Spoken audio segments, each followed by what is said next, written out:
Bom dia a todo mundo. Muita paz e esperança do nosso Deus, da parte do nosso Deus, a todos nós. Um abraço a quem nos acompanha também pelo culto online. Deus fale também ao seu coração. Que dia tão especial o Dia das Mães, não é?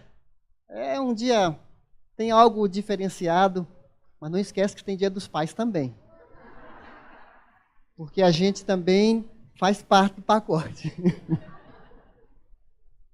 Nós iniciamos nesse mês de maio esse tema, o que é que a família tem. Teremos 4 mensagens que vamos abordar alguns assuntos essenciais. Infelizmente não dá para falar sobre tudo que envolve a família, mas queremos pegar alguns que são essenciais. Começamos domingo passado falando sobre padrão, domingo passado. Deus criou o homem e a mulher, lá em Gênesis, o DNA do casamento, DNA da Bíblia. Hoje, Dia das Mães, vamos falar sobre papéis, papel do homem, papel da mulher, de maneira bem resumida, de maneira bem panorâmica, porque, infelizmente, a gente não consegue abordar um assunto dessa grandeza em meia hora, 1 hora. Por isso que, de vez em quando, tem os encontros de casais, as palestras de casais, e vai ter aí uma brevemente, onde a gente desenvolve um pouco mais sobre esse assunto. Mas é importante a gente falar para toda a igreja reunida, porque é preciso formar a mentalidade do adolescente, do jovem. Mesmo nós, casados aí, quem tem 50 anos, né, Rochão? Você não chegou lá, mas tá indo bem, né, Marinalva? E mesmo quem está começando a vida agora, porque tem tantas configurações diferenciadas de família, e nós precisamos rever o projeto original. Falar sobre papéis não dá para esquecer que nós vivemos numa era que os estudiosos falam que nós vivemos na era pós-moderna, agora já não chamada de pós-moderna, porque a influência judaico-cristã tem diminuído e Deus tem sido retirado de cena as escrituras, o que é sagrado, então já estão falando que nós vivemos na era pós-cristã. E nesse sentido, esse momento que a humanidade vive é a era das incertezas, do relativismo, não há verdade absoluta, ausência de valores, ausência de regras, o individualismo, cada cabeça a sua sentença. Então a gente vive nesse mundo que está desmontando conceitos antigos. Imagine se alguém ficasse anestesiado em coma 30 anos, nos últimos 30 anos, a pessoa tivesse dormido profundamente, e se acordasse agora, nos nossos dias, ela participaria de um mundo tão diferente, em que houve uma revolução nos costumes, no comportamento, que mesmo nós que estamos acordados ao longo dos 30 anos, às vezes nós chocamos com situações novas que acontecem a todo momento, mas o mundo mudou demais e isso tem afetado tremendamente a família. Mudança na cultura, mudança na sexualidade, mudança nas relações humanas, que é um outro assunto, né? Falar sobre essa era pós-moderna ou pós-cristã. E falando em papéis, há uma inversão de papéis, marido, mulher, até a inversão do filho, né? O filho hoje está ocupando um espaço na família, ele é um imperador que todo mundo trabalha, corre atrás dos interesses do filho. Existe uma filiolatria, né, uma adoração ao filho. E muitas situações que acabam fugindo um pouco do rumo. E nós vamos, ao falar sobre diferenças de papéis, a gente sabe que cresce cada vez mais a responsabilidade de homens assumindo tarefas, não estou falando papéis, estou falando tarefas que antigamente competia somente a mulher. Então, cada vez mais os casais têm procurado se adaptar. Soube de uma reportagem, o nome de uma senhora, Maíra, leva a filha para a escola e segue para o escritório onde ela trabalha. O seu marido, Júlio, ele já assumiu a administração da casa, cuida do bebê, fralda, banho, busca a filha ao meio-dia, serve o almoço, ela chega à noite e aí eles compartilham as tarefas do lar. A gente precisa entender as diferenças de papéis, mas também as diferenças de tarefas, porque tem certas tarefas, eu vou agora voltar um tempo antigo agora, eu vou colocar aqui esses 30 anos passados aí, talvez alguns de vocês já viram isso, tinha certas tarefas que eram combinadas. Por exemplo, eu ia no sítio do meu avô, quem é que buscava água? Às vezes as mulheres buscavam água, às vezes os homens buscavam água. Ou às vezes só as mulheres, conforme o caso. Vinham até com um pote na cabeça. Os mais novos nem têm ideia do que é isso. Porque essa tarefa não existe mais. Quem é que vai buscar água? É só abrir a torneira. Não tem que buscar água. Ou buscar lenha, por exemplo. Tá certo? Então nós vivemos num momento em que a gente pode dividir as tarefas. Uma combinação, marido e mulher, se a criança tem que estar na escola às 7 da manhã, e seja o marido, seja a esposa, sai primeiro, não custa combinar, cada um levar, depois, se o outro vai sair mais tarde, tem outras tarefas, e assim por diante. Tarefa se combina, se divide, é parceria, casamento é ajuste, é divisão de responsabilidades. O que nós não podemos dividir são os papéis. E aí onde a sociedade se mistura e se confunde, e há essa inversão do papel do homem e do papel da mulher diante de Deus e diante dessa nova sociedade que Deus quer formar, esse novo homem criado em Cristo Jesus. Então a gente precisa de sabedoria e maturidade para não confundir. Então, projetando aqui no nosso slide, no projeto original, aí a gente tem que voltar para, olha, o capítulo 1 da Bíblia, Gênesis, né? Gênesis, o começo de tudo. Criou Deus, o homem, a sua imagem. A imagem de Deus o criou. Homem e mulher os criou. Sabe algo curioso? Essa palavra homem aqui, essa palavra homem, no sentido original da Bíblia, Adam, no sentido original, o homem, essa palavra significa isso aqui, humanidade. Adão nem se chamava Adão, nem Eva. Esse homem criado à imagem e semelhança de Deus, o sentido da palavra, Deus criou a humanidade aqui nessa pessoa. Isso é muito importante para nós, porque o homem já estava em Adão antes, a mulher estava em Adão antes dela surgir.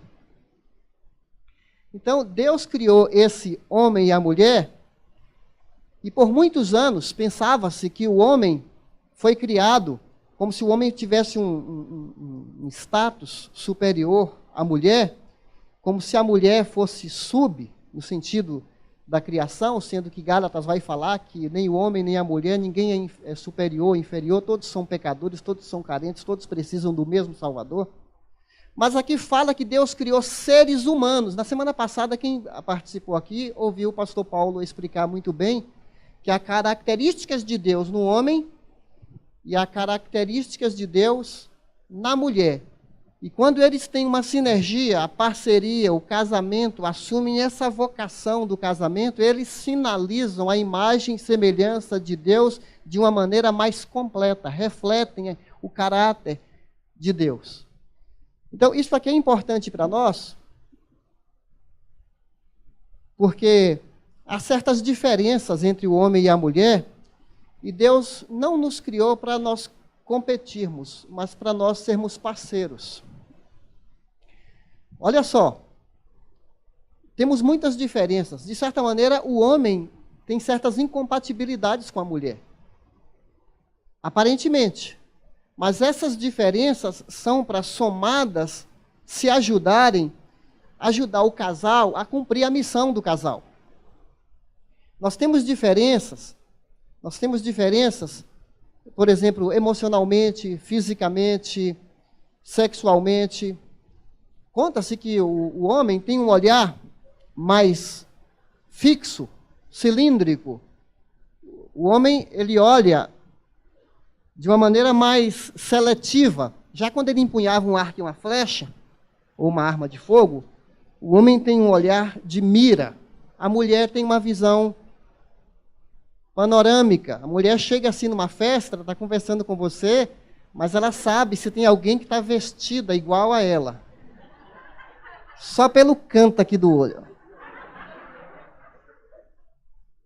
Aí ela fala para o marido, você pega a margarina na geladeira para mim? Como o olhar do homem é cilíndrico, ele olha, ele vê leite, vê verduras, vê frios, ovos, não tem margarina. A mulher tem a visão do todo, está aqui a margarina. Não é assim? Você pergunta para uma mulher, o que você fez ontem à noite? Aí ela vai procurar 5 dias atrás, que ela tinha ligado para uma amiga, que tinha combinado de ir ao shopping, aí o filho da amiga teve uma febre tremenda, e daí não deu certo, porque no dia seguinte tinha que ir no encontro das Déboras. E daqui uma outra amiga também queria convidar, e depois que ela vai chegar no ontem, para te explicar o que ela fez ontem. Ele só perguntou assim, o que você fez ontem? Então o homem é mais objetivo na fala, o homem é mais resumido, porque a mulher é mais pessoal, ela é voltada para relacionamentos. Elas, quando falam, elas falam de si, detalhes e detalhes, que é uma característica. Às vezes tem algum homem que é prolixo, mas são exceções, não é? Homem é mais agressivo, homem é mais bruto, mais grotesco, é porque a gente foi criado, a mulher veio mais desenvolvida, né? Porque Deus criou o homem primeiro, o projeto número 1, versão 1, a mulher versão 2.0, que veio mais com botões, né? E tudo mais. Então, aqui, por exemplo, esse quadro ilustra bem, né? A diferença, aqui está o homem, bem básico, né? Diferença sexual, hein, gente? E as mulheres têm bastante botões, não é? E quem é casado, se você perder a sequência, você pode... complica muito a sua vida. Dr. Isamitiba, que é aquele psiquiatra, acho que ele é psiquiatra, estudioso, ele tem um livro chamado A Mulher Polvo e o Homem Cobra. Então ele coloca a mulher como polvo, com muitos braços, né? Tem os tentáculos e tal, e o homem é um cobra, é um tentáculo só, porque o homem é um passo de cada vez, ele não consegue, o homem não é multitarefa, a mulher é multitarefa, ela é capaz de fazer várias coisas ao mesmo tempo. Ele até conta lá no livro dele que quando vão ao banheiro, 10 mulheres ficam em torno de uma pia, compartilha batom, compartilha objetos ali, e elas não se confundem. O homem, quando entra no banheiro, é assim, já entra assim, ó. É meio metro de distância, 1 metro, já vai no lugar mais longe possível do outro. E quando tem alguém na pia, fica de trás assim, 1 metro, esperando e contando os azulejos para ver se está tudo certo ali. E a gente brinca um pouquinho assim, que Deus nos criou para que essas diferenças nos ajudassem a nos entendermos, a nos cumprimentarmos. Não há nada de errado nisso. A questão que aconteceu é que houve um grande acidente, tanto para o homem quanto para a mulher. Algo aconteceu lá em Gênesis capítulo 3, tudo era muito bom, tudo era muito belo, tudo era muito bonito. Mas aí esse acidente aconteceu e começou a se desconfigurar. E hoje a sociedade, quando analisa o homem ou a mulher, analisa já algo que sofreu um acidente. É como você pegar um carro novo, vamos pegar aqui um Gol, por exemplo, um Gol zerinho aí. Aí ele teve uma batida forte na frente, na lateral, e após esse acidente, aquele carro, ele não é mais original. Então a sociedade olha o homem depois desse acidente, depois dessa ruptura com o Criador, e fica tirando análises do homem e criando novas configurações de família que distorcem o projeto original. O projeto original é maravilhoso, é muito bom. não havia defeito, mas com esse defeito agora, então nós somos seres quebrados, homens e mulheres. E sem Deus, nós criamos instituições familiares totalmente desconfiguradas desse projeto original. Acontece que o nosso Deus, ele deseja para nós uma família que supera essa condição de falhas, de defeitos, de caráter, de esse acidente que nos traumatizou de uma maneira muito horrível. Então, a Bíblia vai trazer para nós papéis para o homem e para as mulheres que vão nos ajudar a somarmos forças e superarmos as crises do casamento. Eu quero ler com você Efésios capítulo 5. Efésios capítulo 5.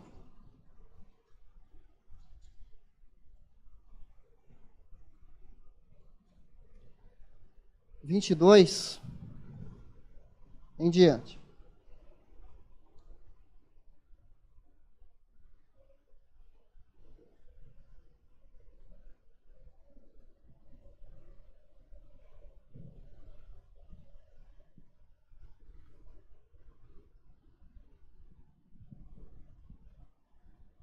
Pode compartilhar sua Bíblia com alguém, Efésios 5, 22.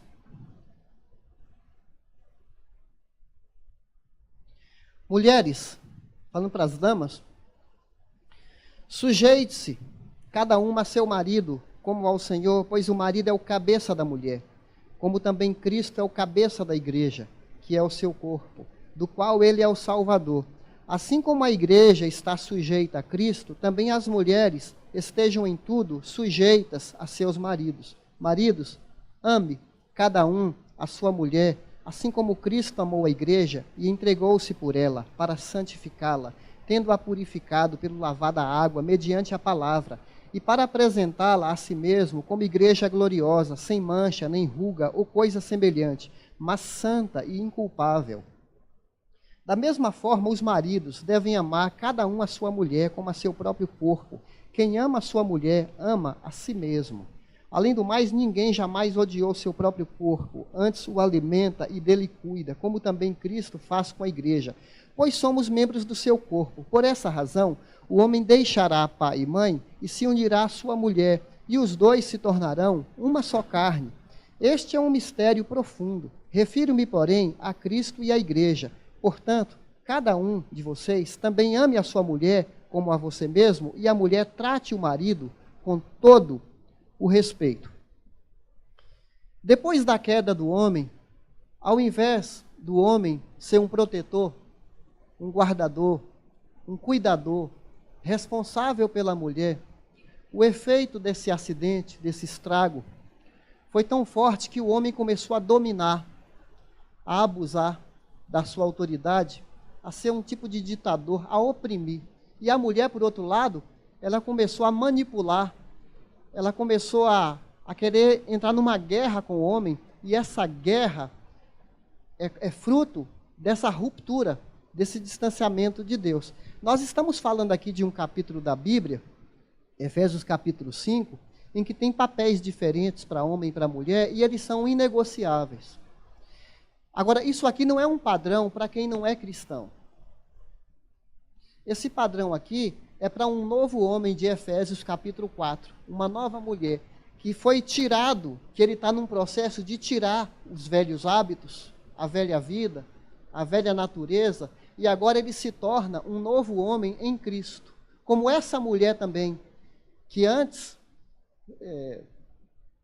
tendo aquele efeito, o egoísmo, as características que o pecado nos domina, ela se reveste agora dessa nova mulher, essa nova criatura. Os dois são duas pessoas que agora em Cristo fazem parte de uma nova sociedade que se chama igreja.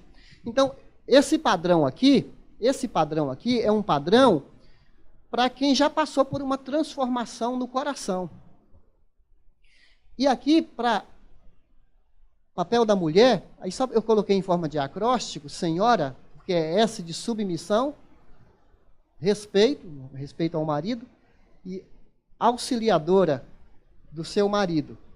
Acontece que é para esse perfil, mas, então, o primeiro aqui que a gente vê é submissão. Quando você vai falar de submissão aí fora, talvez eu seja até interrompido, conforme o auditório, porque parece um palavrão. submissão, como papel da mulher. Parece que a Bíblia é coisa antiga, essa mulher moderna, como que tem que ser submissa ao seu marido? Aí você briga com Deus, tá? Briga com Deus, com o apóstolo Paulo. Aqui é a palavra de Deus inspirada.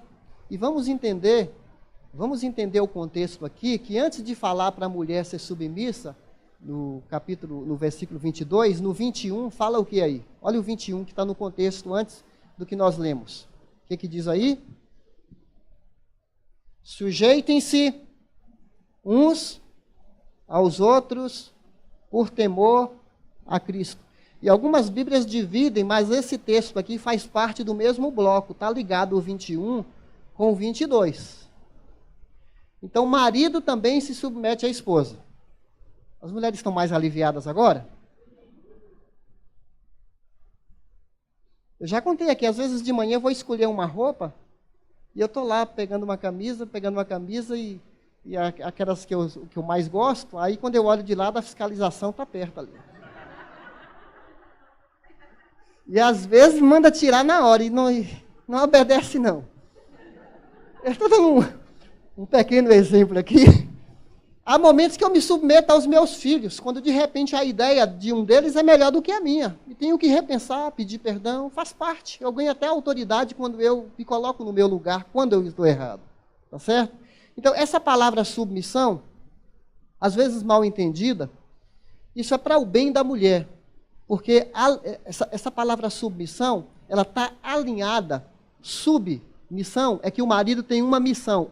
A missão do marido é glorificar a Deus. A mulher se coloca para ajudá-lo a cumprir essa missão de glorificar a Deus. Isso é um alinhamento, isso é uma coisa linda, gente. Isso aqui Deus está protegendo a mulher dela não ficar sobrecarregada. Porque Deus falou para Adão cuidar do jardim do Éden, a responsabilidade maior, não há nada de errado entre uma mulher ajudar no sustento da casa, mas recai sobre a figura masculina a responsabilidade de sustentar a casa. Não significa que uma mulher não pode ganhar mais do que um homem, mas isso tem que ficar claro para nós. A responsabilidade maior é do homem. Deus fez o homem de uma maneira mais, assim, preparada, diferente até na questão anatômica, músculos e tudo mais. Para o homem é mais voltado para o trabalho, para o sustento da família.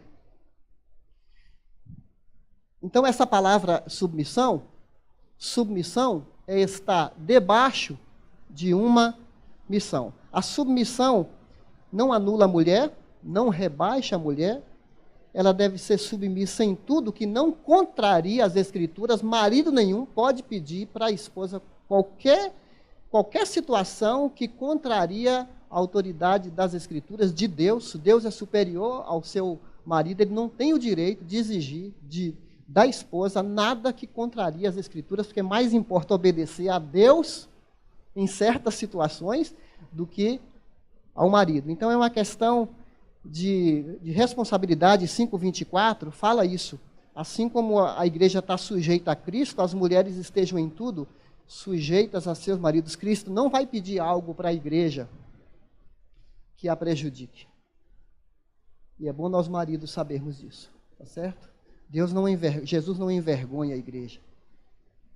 Respeito. A esposa respeite ao seu marido, está aqui no versículo 33. Se não me falha a memória, tem aqui uns 7 ou 8 versículos que falam para os maridos e só 3 que falam para as mulheres. A responsabilidade maior aqui é do homem. E aqui fala do respeito. Não há nada que irrite tanto um homem quanto o desrespeito. E aqui fala de um alinhamento nesse sentido também. O homem, ele gosta de ser ouvido, que a sua opinião seja levada em conta. E quando a esposa prejudica a autoridade do marido, fala mal do marido para as cunhadas, para o filho, para a família, você sabe o que é fogo amigo? Está atirando contra seu próprio patrimônio. Então aqui está falando essa chamada de atenção para a mulher. Não diminua a autoridade dos seus maridos por nenhuma razão. Nem quando as cunhadas estão juntas. Tem cunhada doida que fica falando mal dos maridos dela, para o cabeleireiro, para as amigas. E a gente vê aqui tem Provérbios 12:4 que fala que a mulher virtuosa é como uma coroa do seu marido.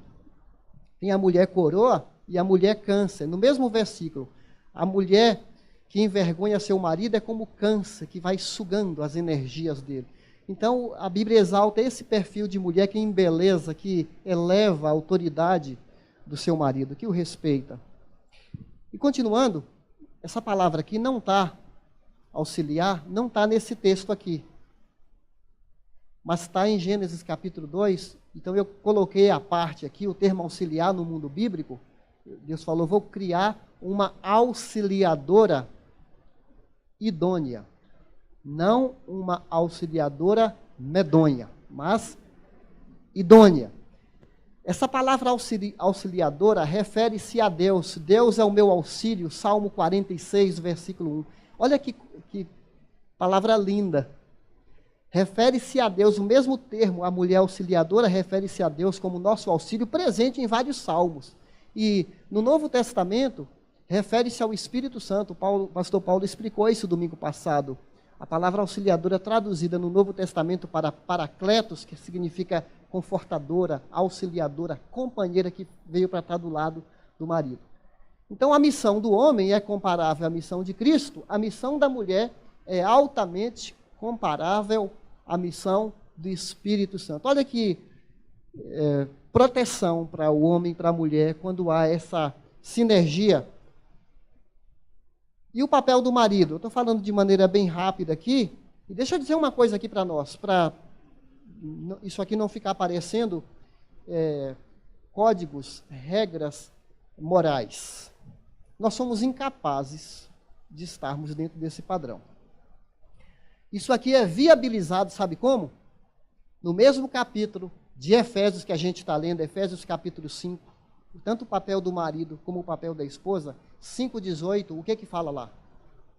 Não vos embriagueis com vinho, mas enchei-vos do Espírito Santo. Nós somos limitados, contraditórios, deficientes. Às vezes olhamos para nós mesmos, ai de mim, mas isso é possível pelo Espírito Santo de Deus em nós. A palavra de Deus não é para nos depreciar, nos deixar para baixo, nos achar, puxa, eu estou tão fora disso, mas Deus vai nos treinando para sermos esse homem e essa mulher que o nosso mundo precisa. Não apenas um casamento natural que um reage ao outro, como a vida é assim, na base da guerra dos sexos. Não é para ser assim. A nossa luta não é contra a carne. A nossa luta não é contra o filho. Não é contra a sogra. Não é contra sogro. Nós estamos numa guerra espiritual. A nossa luta é contra forças espirituais do mal que querem acabar com a vida, destruir seu casamento, tirar a alegria do seu lar e trazer uma bagunça. Tem inteligência do mal trabalhando sem férias para você se separar. Então esse padrão aqui, glória a Deus de nos dar vitória, mas não nesse sentido aí. Glória a Deus que nos dá vitória em Cristo.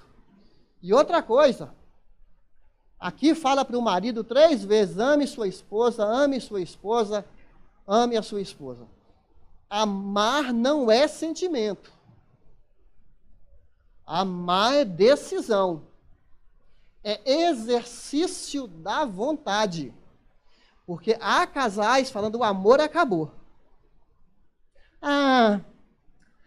Antigamente, eu tinha aquele auê, acabou o amor. Era paixão, provavelmente. O amor verdadeiro, você decide ali no altar, eu assumo essa mulher, diante de Deus, diante dessas testemunhas aqui, que vou conviver com ela, na saúde, na doença, nos bons e nos maus momentos. Mesmo quando o sentimentalismo acabar. Porque se nós formos guiados pelo sentimento, às vezes a gente está morrendo de paixão lá em cima. A gente não é guiado por sentimento. Sentimento é bom, mas não é todo dia que a gente está assim. Já perguntaram para a esposa do Billy Graham, esse pastor muito respeitado nos Estados Unidos, que morreu recentemente, Perguntaram para a esposa dele assim: alguma vez você já teve vontade de separar do seu marido? Aí ela falou assim: olha, vontade de separar, não. Mas de matar, várias vezes. Nós não podemos guiar a nossa vida por base de sentimentos. Se você for guiar por sentimento, não estou com vontade de trabalhar hoje. Aí eu não sinto que sou empregado daquela empresa. Vai nessa, vivendo por sentimentos, você vai ser demitido. Quando não vem vontade de trabalhar, o que você faz? Eu tenho que ir. Está na minha carteira profissional. É um fato histórico. Você se aliou com essa mulher num fato histórico. E se não aliou ainda num fato histórico, registro de casamento, o que você está vivendo com essa pessoa sem casar legitimamente? Providencie urgente isso aí. Registro, mas papel não segura, mas ajuda. Aqui entre nós, até na hora de separar, você pode ficar sem nada se você não se cuidar. Então legalize sua situação. Tá certo? Estamos falando aqui, esse papel do marido, agora exige tanto de nós, gente. O papel do marido, amor sacrificial. Se para a mulher pede-se submissão, que as mulheres falam, está pedindo demais. E para o homem? Está pedindo que ele morra. Mano Alfredo? Dá para tremer mesmo. Amar de maneira... E qual é o nosso padrão para amar? Assim como Cristo amou a igreja e se entregou por ela. Deixa eu te falar uma coisa. Deus não ficou no céu nos observando só por sentimentalismo. Oh, eu amo esse povo. Tadinho. São ovelhas desgarradas, encrenqueiras. Ovelhas que me dão tanto trabalho. Hoje não gosto desse povo. O povo que me dá trabalho. Não, a Bíblia fala que Deus amou de tal forma que Ele se entregou. Ele fez algo, Ele se moveu em prol desse povo, Ele se sacrificou, enviou o Filho dEle para morrer por nós. Ele não ficou nos contemplando à distância, com compaixão sentimental oca. Isso mostra para nós, maridos, que se Jesus é o que nos inspira, nós precisamos andar uma segunda milha, uma terceira milha, com mais paciência, com mais resignação, assumir a nossa vocação de marido, se possível for, morrer por ela. Não quer dizer que você tem que se suicidar.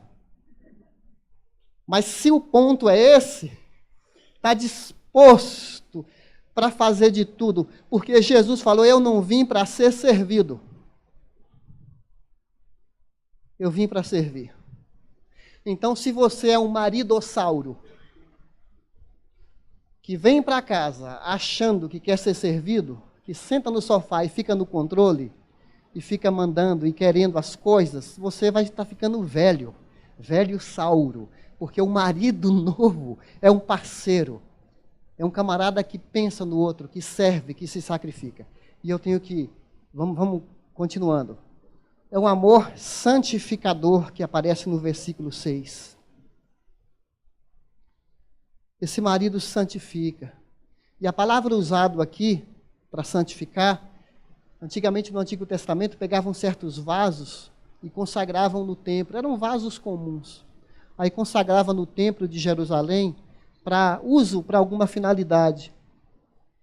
Era separado, purificado. Aí as pessoas entravam no templo, viam aqueles vasos, aquelas peças, ficavam admiradas da beleza, da escolha daqueles vasos. Nós éramos vasos comuns. Vasos comuns. E nossos pecados nos sujavam. Aí vem Jesus e num processo de purificação, Ele nos separa para Ele.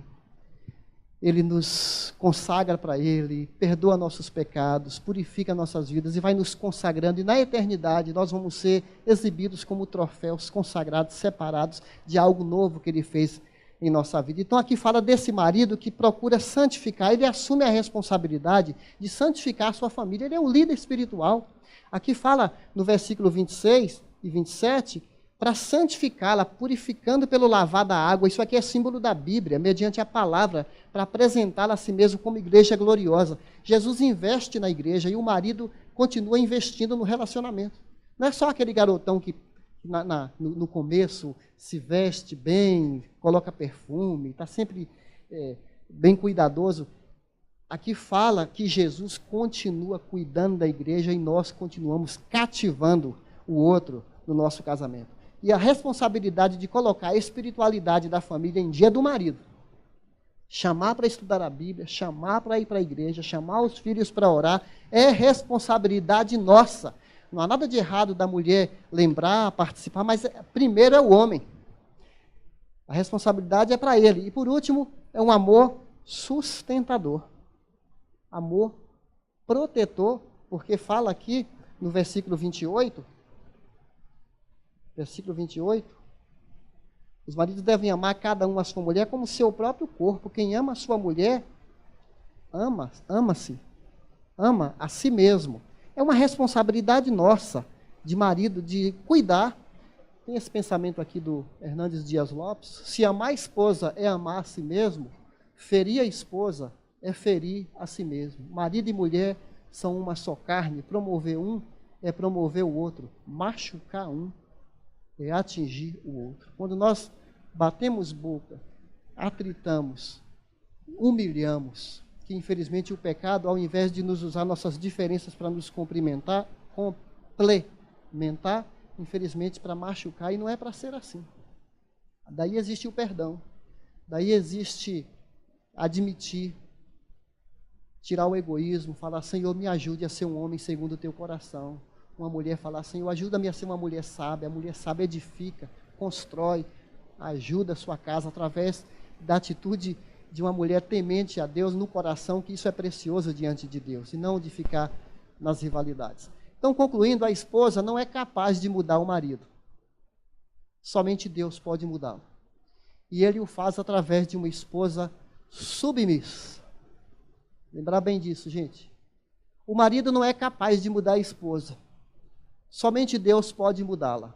E Ele o faz através de um marido amoroso. Observe que nós estamos falando da mulher submissa ao marido amoroso. Não somos unilateralistas. Então, o marido, lembra disso. Essa mulher submissa está alinhada com seu parceiro, que é como se Deus falasse: você vai liderar sua casa como meu filho lidera a igreja. Então, chama para si essa responsabilidade.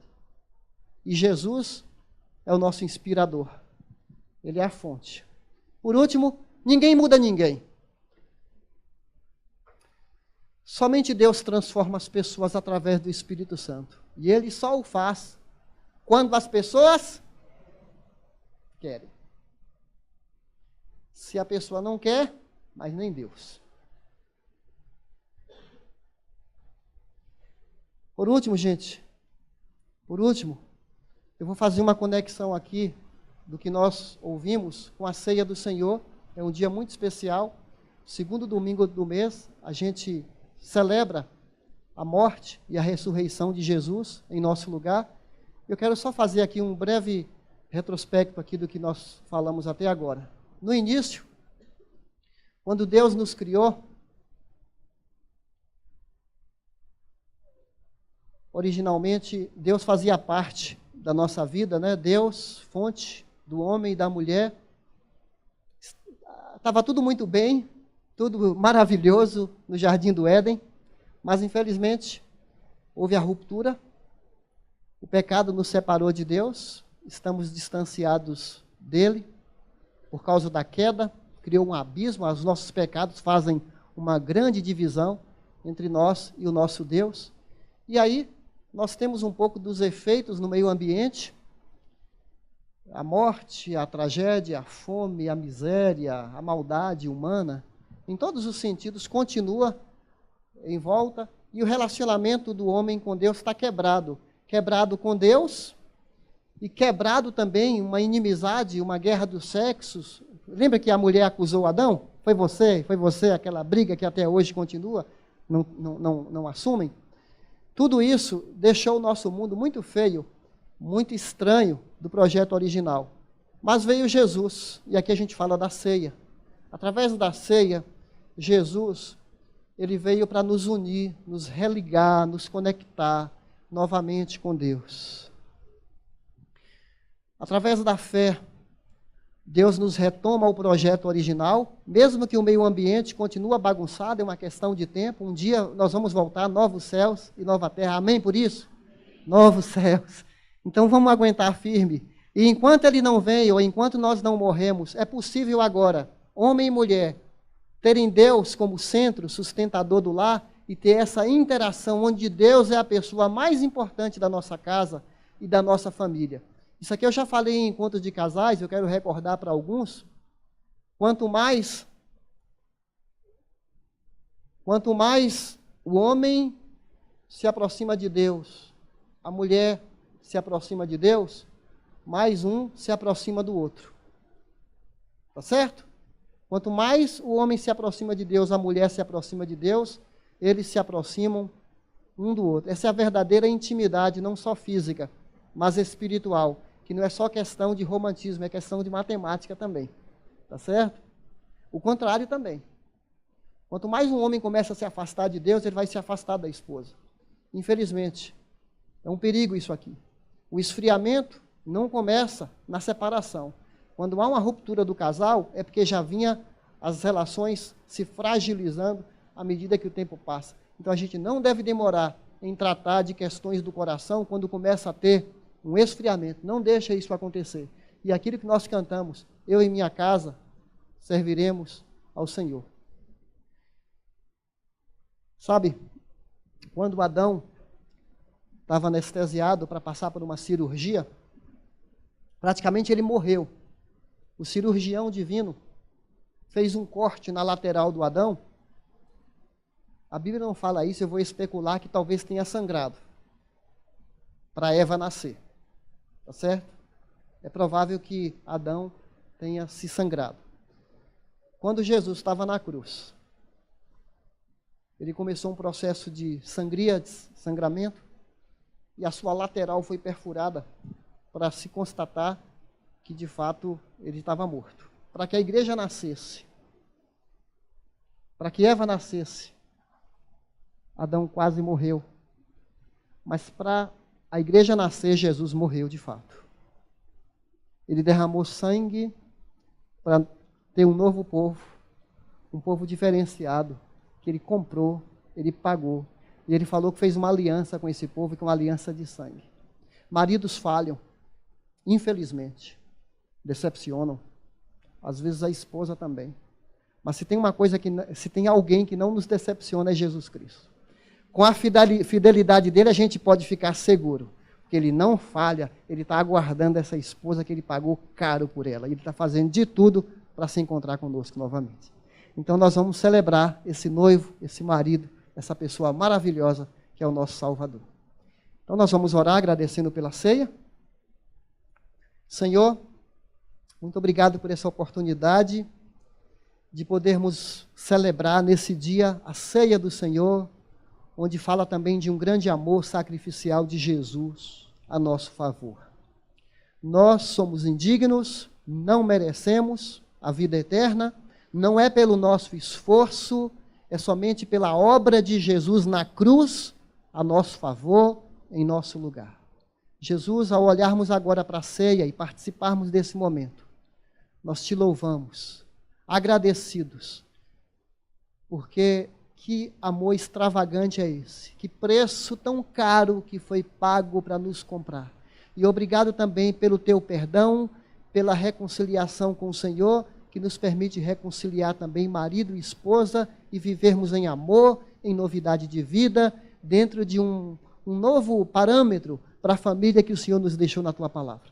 Então, obrigado. Hoje celebramos o Senhor, teu amor, tua cruz, tua ressurreição por nós. Em nome de Jesus. Amém.